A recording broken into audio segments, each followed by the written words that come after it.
अस्सलाम वालेकुम स्टूडेंट्स। उम्मीद करता हूँ आप तमाम लोग खैर खैरियत से होंगे और बहुत ज़्यादा बेहतरीन ज़िंदगी गुजार रहे होंगे। स्टूडेंट्स, आज की इस वीडियो में हम बात करने वाले हैं Pakistan navy sellers Bravo batch 2025 की टेस्ट प्रिपरेशन के बारे में। क्या बात करेंगे, हम यही बात करेंगे कि इसमें कौन कौन से सवालात आएंगे। इंपॉर्टेंट सवालों को हम देखेंगे, समझेंगे भी और उनकी आपको एक्सप्लेनेशन भी देंगे। ठीक है, तो वीडियो को एंड तक लाजमी देखेंगे, तभी आपके सारे स्टेप्स क्लियर हो सकेंगे इंशाल्लाह। इस वीडियो में हम एकेडमिक की प्रिपरेशन करेंगे और नेक्स्ट वीडियो में हम वर्बल नॉन वर्बल की भी प्रिपरेशन करेंगे। ठीक है, इंटेलिजेंस की भी। ठीक है, तो वीडियो लाजमी देखें। अगर आप न्यू हैं हमारे चैनल पे, सब्सक्राइब भी लाजमी करें। तो बिना टाइम वेस्ट किए वीडियो को जल्दी से स्टार्ट करते हैं।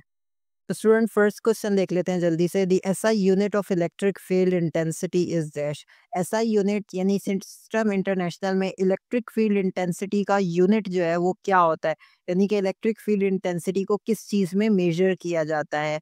तो ऑप्शंस देख लेते हैं। ए पर है एन सी एक्सपोनेंशियल -1, बी पर है एन सी पर है N C square and D पर है सी एन एक्सपोनेंशियल -1।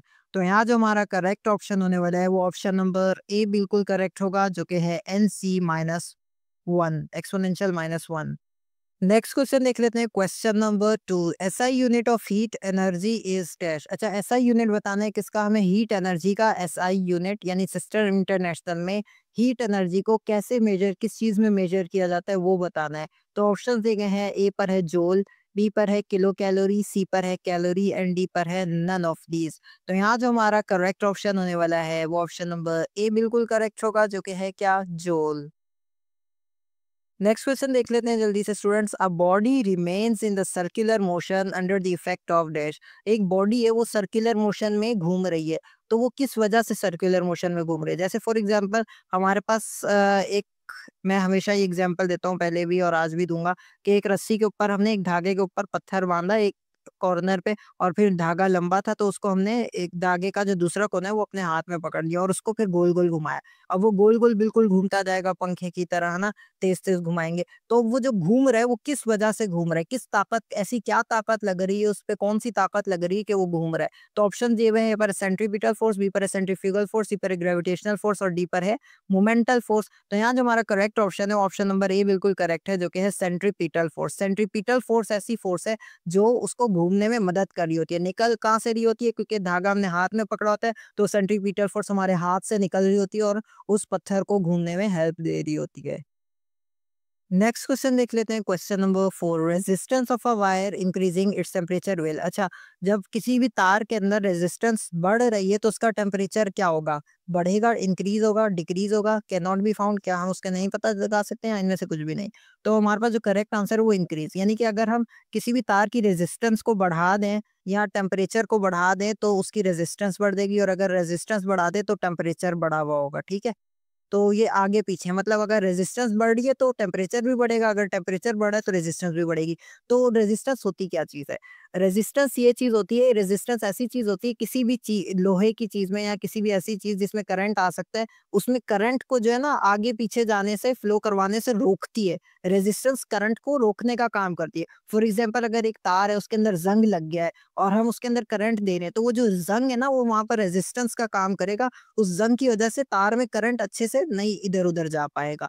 तो ये रेजिस्टेंस का काम होता है। अब जब रेजिस्टेंस तार की इंक्रीज़ होगी, जब हमारा टेम्परेचर इंक्रीज़ होगा, गर्म करेंगे तो उसकी रेजिस्टेंस बढ़ जाएगी। रेजिस्टेंस बढ़ जाएगी तो हमारे पास क्या होगा कि जो करंट है वो अच्छे से फ्लो नहीं कर पाएगा। तो यहाँ पर ऑप्शन नंबर ए बिल्कुल करेक्ट है। नेक्स्ट क्वेश्चन देखने हैं जल्दी से। Question number 5, the power of lens is measured in. अच्छा, जो लेंस की पावर है उसको किस तरह नापते हैं, जैसे इसको आसानी से समझाऊंगा मैं। जैसे फॉर एग्जांपल आपके पास पानी है, पानी खरीदने जाएं आप तो उसको लीटर में नापा जाता है, पेट्रोल खरीदने जाएं उसको लीटर में नापा जाता है। अगर आप कोई सब्जी खरीदने जाएं, कोई चावल दही वगैरह खरीदने जाएं तो उसको किलोग्राम में नापा जाता है। इसी तरह जो लेंस होता है ना, शीशे का लेंस देखा होगा, कई बार आंखों में भी लगता है लेंस, कई बार टेलीस्कोप्स में लगा होता है। तो लेंस की जो पावर होती है, लेंस की जो ताकत होती है, जो पावर होती है, उसको किस तरह पता किया जाता है, किस चीज में पता किया जाता है। जैसे पानी को लीटर में पता किया जाता है, बाकी किसी सॉलिड चीज़ को हम किलोग्राम में पता करते हैं, तो लेंस की पावर को किस में नापते हैं? तो ऑप्शंस दिए गए हैं मीटर, न्यूटन, जूल या डायोप्टर। तो यहाँ जो करेक्ट ऑप्शन है वो ऑप्शन नंबर डी बिल्कुल करेक्ट है, जो कि है डायोप्टर। जो लेंस की पावर होती है उसको डायोप्टर में मेजर किया जाता है। नेक्स्ट क्वेश्चन देख लेते हैं, question number 7, books are great source dash happiness. यहाँ पर हमें करेक्ट प्रपोजिशन पुट करना है। बुक्स जो है हैप्पीनेस, खुशी देने के लिए, हमें खुश रखने के लिए एक बहुत बड़ा जरिया है। तो इसके अंदर करेक्ट प्रपोजिशन पुट करना है। ऑप्शन नंबर ए पर है ऑफ, बी पर है फॉर, सी पर है विद एंड डी पर है फ्रॉम। तो यहाँ जो हमारा करेक्ट ऑप्शन होने वाला है वो ऑप्शन नंबर ए बिल्कुल करेक्ट होगा, जो कि है of. Books are a great source of happiness. Next question देख लेते हैं जल्दी से, question number 7, both parties must adhere dash the terms of the contract. अच्छा, दोनों पार्टीज जो है उनको जो एडहियर का मतलब होता है कि मानना।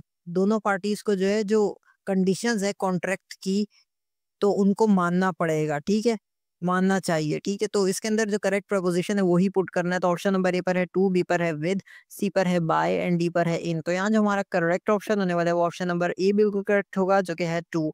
Both parties must adhere to the terms of contract. Next question देख लेते हैं, question number 7, when was the discovery of the electron. अच्छा, ये मेरे ख्याल से कुछ गलत लिखा। अच्छा, इधर हमें सवाल थोड़ा-सा मेरे ख्याल से इसकी ग्रामर गलत है थोड़ी-सी, और जो सवाल में पूछा गया है वो ये पूछा गया है, when was the discovery of electron. Electron जो है, इलेक्ट्रॉन की डिस्कवरी कब हुई थी, कब दरियाफ्त किया गया था इलेक्ट्रॉन? तो ऑप्शंस दिए गए हैं।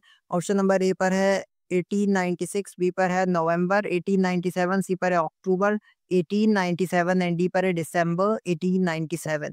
तो यहाँ जो करेक्ट ऑप्शन है वो ऑप्शन नंबर सी बिल्कुल करेक्ट है, जो कि है अक्टूबर 1897। यानी कि 1897 अक्टूबर के मंथ में जो है इलेक्ट्रॉन डिस्कवर किया गया था। तो ऑप्शन सी यहाँ पर इस तरह से बिल्कुल करेक्ट है। नेक्स्ट क्वेश्चन देख लेते हैं, what is in antonym of happy. Happy जो है एक वर्ड है जिसका एंटोनियम बताना है, यानी कि उलट बताना है। तो ए पर है जॉयफुल, हैप्पी का मतलब खुश होता है, जॉयफुल का मतलब भी खुश होता है, तो उलट तो नहीं हुआ, ये तो सिनोनियम हुआ। बी पर है सैड, अनहैप्पी, सी पर है एक्साइटेड एंड डी पर है इलेटेड। तो यहाँ जो हमारा करेक्ट ऑप्शन है ऑप्शन नंबर बी बिल्कुल करेक्ट है, जो कि है सैड और अनहैप्पी, यानी कि दुखी और नाखुश को जो है हम क्या बोल सकते हैं, एंड हैप्पी का एंटोनियम। तो ऑप्शन नंबर 20 तरह से यहाँ पर बिल्कुल करेक्ट ऑप्शन है। नेक्स्ट क्वेश्चन देख लेते हैं जल्दी से, question number 10, which is the hardest bond material. जो सबसे ज्यादा जो दुनिया में ताकतवर बॉन्ड मटेरियल होता है, जो सबसे सख्त मटेरियल होता है, मटेरियल मतलब कोई भी चीज, ऐसी चीज जिसके जो बॉन्ड्स हैं आपस में वो सबसे सख्त है, मतलब दुनिया की सबसे सख्त तरीन चीज क्या होती है, बेसिकली ये पूछा गया है। तो ऑप्शन दिए गए हैं, चार ऑप्शन है। ए पर है डायमंड, बी पर है मेटल, सी पर है कॉपर एंड डी पर है कार्बन। तो यहाँ जो करेक्ट ऑप्शन है ऑप्शन नंबर ए बिल्कुल करेक्ट है, जो कि है डायमंड। डायमंड दुनिया का सबसे सख्त, इससे सख्त कोई चीज है ही नहीं, सबसे सख्त। कोई भी पत्थर होगा ना, आप उठा के दे रहे पहाड़ वगैरह, नहीं, कोई सख्त नहीं है, सिर्फ डायमंड सबसे सख्त तरीन चीज है। अच्छा, इसके अलावा डायमंड में भी जो सबसे ज्यादा सख्त तरीन चीज होती है ना, वो होता है, एक डायमंड की टाइप होती है ब्लैक डायमंड। ब्लैक डायमंड एक डायमंड होता है, इसका दूसरा नाम होता है कार्बेंडो। ब्लैक डायमंड का दूसरा नाम होता है कार्बेंडो, ठीक है। तो ये ब्लैक डायमंड या कार्बेंडो जो है, ये सब डायमंड्स में भी सबसे ज्यादा सख्त होते हैं। मतलब ब्लैक डायमंड और कार्बेंडो से सख्त चीज कोई इस दुनिया में है ही नहीं। और जो ब्लैक डाउन डायमंड है वो किस चीज के लिए यूज होते हैं, जो ड्रिल्स होती है ना, जिनसे पहाड़ काटे जाते हैं, उन ड्रिल्स मशीन की जो रॉड्स होती हैं उनके अंदर ब्लैक डायमंड का यूज किया जाता है, क्योंकि सख्त होता है, इनसे पहाड़ काटना आसान होता है। तो ये एक्स्ट्रा नॉलेज भी मैंने दे दी थोड़ी सी। तो यहाँ ऑप्शन नंबर ए बिल्कुल करेक्ट है।